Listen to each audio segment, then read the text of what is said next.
The Genius Club with Prairie Pine. Chapter 53. A Riotous Mob.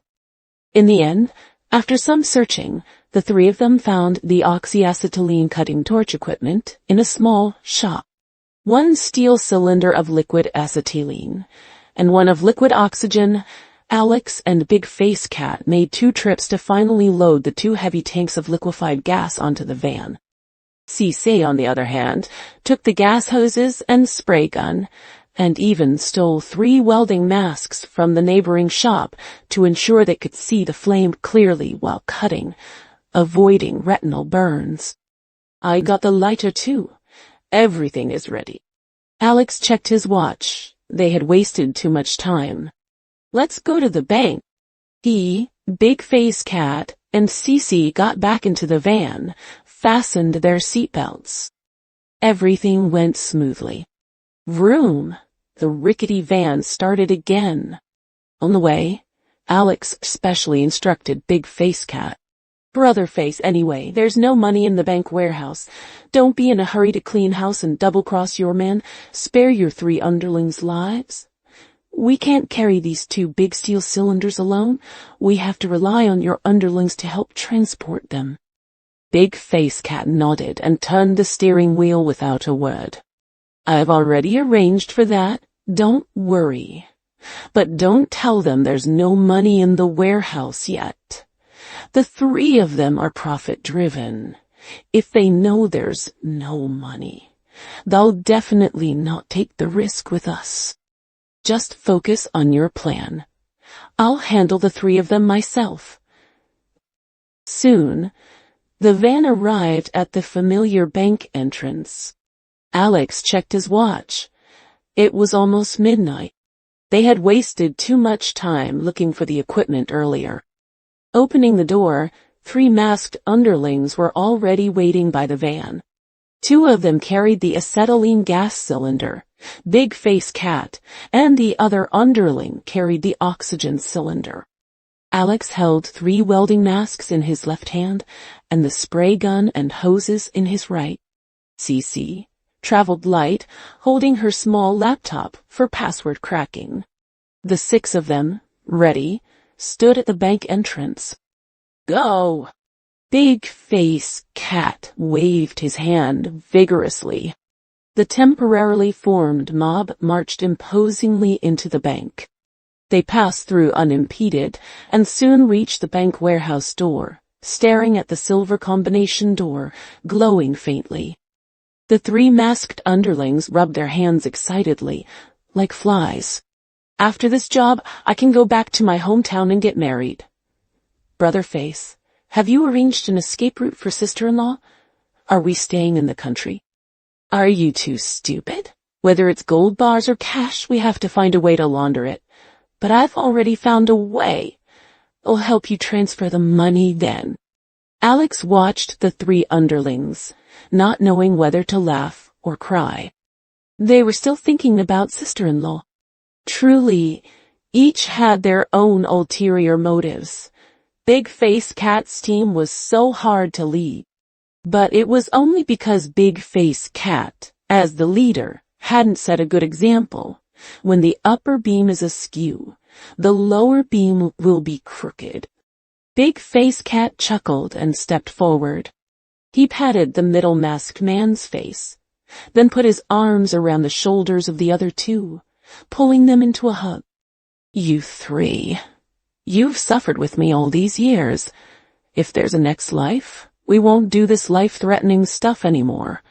Then we can wander the streets carefree, not thinking about all this nonsense, muddling through life. Just like when we were young, fooling around, collecting protection fees, being street thugs, it wasn't so bad. The 3 underlings' eyes filled with tears as they hugged their boss tightly. All right, you 3 carry these 2 gas cylinders to the wall and stand them up. After this job, we'll celebrate properly. Big Face Cat laughed loudly, pushing the 3 towards the wall. Better days are ahead. Ha ha ha ha ha ha. Bang. Bang. Bang. Bang. Bang. At the moment the three underlings turned around, Big Face Cat suddenly pulled a gun from his waist. He fired 3 shots in quick succession at their heads.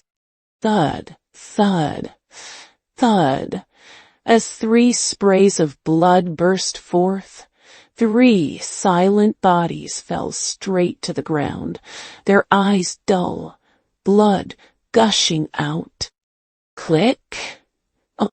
Cece took a step back, raised her gun at Big Face Cat, her whole body tensed, and her eyes alert.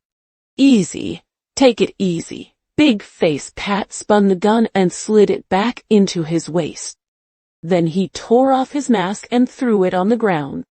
He took a cigarette from the pack, put it in his mouth, lit it with a lighter, and exhaled a cloud of thick smoke. Family has family rules. I was just teaching my underlings a lesson. It won't affect our plan. Cece didn't let her guard down completely. She only lowered the gun slightly and turned to look at Alex. Alex waved his hand. It's okay, Cece. Go crack the combination door. Even an honest official can't settle family disputes. His cleaning has nothing to do with us. Cece stood there, saying nothing. After a few seconds, she also put away her gun, picked up her laptop, and went to crack the combination door. Alex looked at Big Face Cat, who was puffing away at his cigarette, and kicked the body at his feet to the side. Have you always been this ruthless? Or did it start after your daughter's accident? I can't remember. Big Face Cat bit his cigarette butt and grinned. But I wasn't like this when I was young. Neither were the 3 of them back then. He pointed at the 3 bodies on the ground, sighed, and a cloud of thick smoke escaped his lip. We were all from the same village, good brothers. The 3 of them followed me around. We didn't do many good things, but at least we weren't bad people. But after coming out to make a living, people's hearts changed, and the team became hard to lead. When we had no money, we were all good brothers. But when there's money, everyone has their own agendas, all calculating their own gains. But Big Face Cat paused and looked at Alex. Maybe you're right. If my daughter hadn't died, I might not have ended up like this. If she were still alive, I would never have done these murder and arson things that could get me beheaded. I would have wanted to live a few more years, make something of myself, and say a few words at my daughter's parent-teacher meeting. But there are no ifs. My life is what it is, and it can't be changed. As long as I can avenge my daughter, I'll die without regret. Alex watched Big Face Cat stamp out his cigarette butt and said nothing. Life would change. Once Professor Hughes published his paper, hibernation technology would be launched hundreds of years earlier. Both reality and the future trajectory would surely undergo earth-shaking changes. At that time, under the influence of the butterfly effect of time and space, not only Big Face Cat's life, but also Cece's life, the life of everyone in the square, the future 600 years later. The entire dream world would be completely renewed, becoming something entirely different from now. Would Big Face Cat still be a ruthless gangster then? Would Cece still be obsessed with opening the safe? Would the Ultraman brothers still be fighting in the square as usual? Everything was unknown, but everything would eventually change. Beep, beep. The combination door emitted 2 crisp beeps. Then there was a click. The indicator light on the combination lock turned from red to green, and the heavy silver combination door swung open. Cece turned around and looked at the 2 of them. The door's open,